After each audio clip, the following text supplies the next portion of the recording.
Ukraine is ignoring the Minsk Agreement. The Sea Breeze 2020 military exercise is Moscow's Tempest, and America is behind a terrorist sect in Ukraine.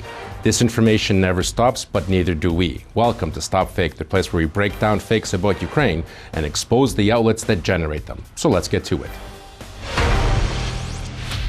The Russian language version of RT is once again spinning one of its favorite narratives about the Russian-made war in eastern Ukraine, that Ukraine is not abiding by the Minsk Agreement, the hasty peace deal signed by envoys from Ukraine, the Russian Federation, and the self-proclaimed Russian-inspired and supported Donetsk and Luhansk People's Republics. According to this narrative, Ukraine is the guilty party, not interested in peace or fulfilling the terms of the agreement. It's important to note, however, that this document has not been ratified by any parliament, but is a framework that is supposed to regulate the conflict and bring about a ceasefire. RT claims that Kyiv is not ready to discuss serious issues and stick to the Minsk Agreement, and refers to it as a concession on the part of the self-proclaimed republics. It goes on to say that Ukraine's military is suffering through perpetual defeats, the Ukrainian side constantly violates the ceasefire, and Kyiv began sabotaging the agreement from the moment it was signed. Nevertheless, the reality is somewhat different. According to former U.S. Ambassador to Ukraine John Herbst, it is Russia and not Ukraine that violates the ceasefire on a regular basis. In an article for the Atlantic Council think tank, Herbst wrote, quote, "Russians and their proxies are responsible for most of the violations, and Ukrainian violations are often in response to Moscow's. The best source for hard data about the fighting in the Donbass comes from the OSCE Special Monitoring Mission in Ukraine," Herbst points out. However, the Russians block OSCE access twice as often as the Ukrainian side does. At the end of January 2020, the Parliamentary Assembly of the Council of Europe adopted a resolution on the status of the monitoring procedure. The resolution calls Russia a party to the Minsk Agreement. The resolution states that Russian authorities should, among other things, fully implement the Minsk Agreement and put an end to military intervention and support for illegally armed groups in eastern Ukraine, to which the Russian Federation is a party. Pointing the finger of blame at Ukraine is an ongoing narrative of Russian disinformation and is designed to create the image that Ukraine is again at fault for the ongoing war in the Donbass, despite the obvious fact that Russia invaded and occupied Ukraine.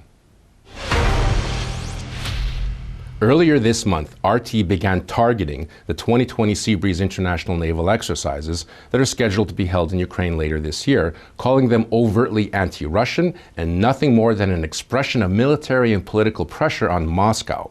In fact, these exercises, which have been taking place since 1997, are designed to improve cooperation and naval coordination between Black Sea region countries and develop joint maneuvers both on land and sea. Now, when it comes to military cooperation between Ukraine and other countries, Kremlin propaganda follows certain narratives. After the 2014 Maidan protests, the Sea Breeze exercises began to exhibit an anti-Russian character.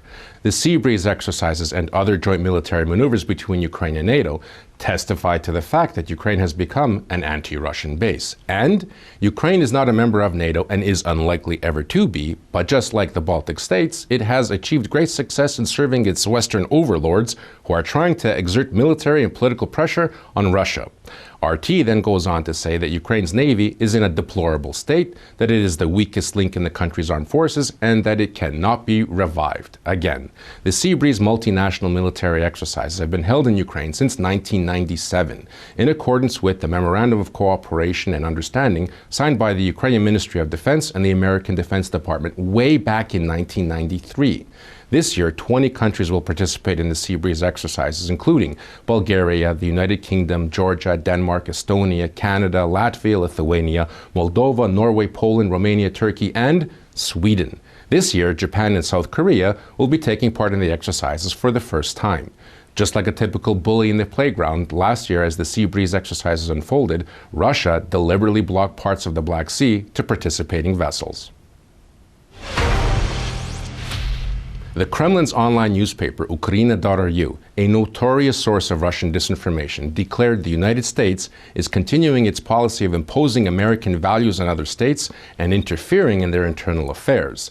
This was in response to Ukraine joining the International Alliance of Religious Freedom, a U.S. State Department initiative launched in early February. The monarchist Orthodox publication Tsargrad commented that among the 27 states that joined the alliance are many where Orthodox Christians are subject to real discrimination, countries such as the Baltic states and Ukraine, where a pseudo-Orthodox nationalist sect persecutes Orthodox believers and uses physical violence against them.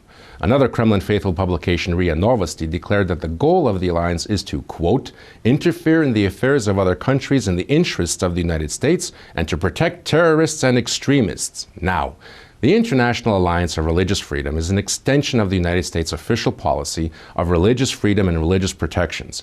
In July 2019, at a ministerial to advance religious freedom, U.S. Secretary of State Mike Pompeo announced the creation of the alliance. 6 months later, 26 countries signed on to the new group. Launching the alliance, Pompeo emphasized that, quote, freedom of religion or belief is not a Western ideal, but truly the bedrock of societies. The alliance is in no way a sect intended to prosecute the Orthodox or a group protecting terrorists and extremists. On the contrary, the main task of the alliance is to protect human rights on the basis of a number of declarations ratified by most countries of the world, including Russia, Secretary Pompeo said during his remarks at the alliance dinner earlier in February. The combined efforts of alliance partner countries are aimed at fighting terrorists, not supporting them. And Pompeo emphasized the alliance, quote, condemns terrorists and violent extremists who target religious minorities, whether they are Yazidis in Iraq, Hindus in Pakistan, Christians in northeast Nigeria, or Muslims in Burma. Pompeo also pointed out that the U.S. condemns the Chinese Communist Party's hostility to all faiths. During his recent visit to Kyiv, Secretary Pompeo met with leaders of the Orthodox Church in Ukraine who, according to Pompeo, are fighting to pray freely without interference from the Russian government. Meanwhile, the Russian Orthodox Church bitterly opposes the existence of the separate Orthodox Church in Ukraine, which was granted canonical independence by the Ecumenical Orthodox Patriarch in January 2019. The Ukrainian Church has never persecuted any Orthodox believers, but this hasn't stopped the Kremlin disinformation machine from spreading fakes about Ukrainian Orthodoxy, and we here at StopFake have debunked many of them on our website, StopFake.org. That's it for this week. There's much more dissected disinformation on our website, StopFake.org. Remember, if you spot any disinformation about Ukraine, forward it to us for a truth autopsy. I'm Marko Suprun, and this is StopFake. Thanks for watching.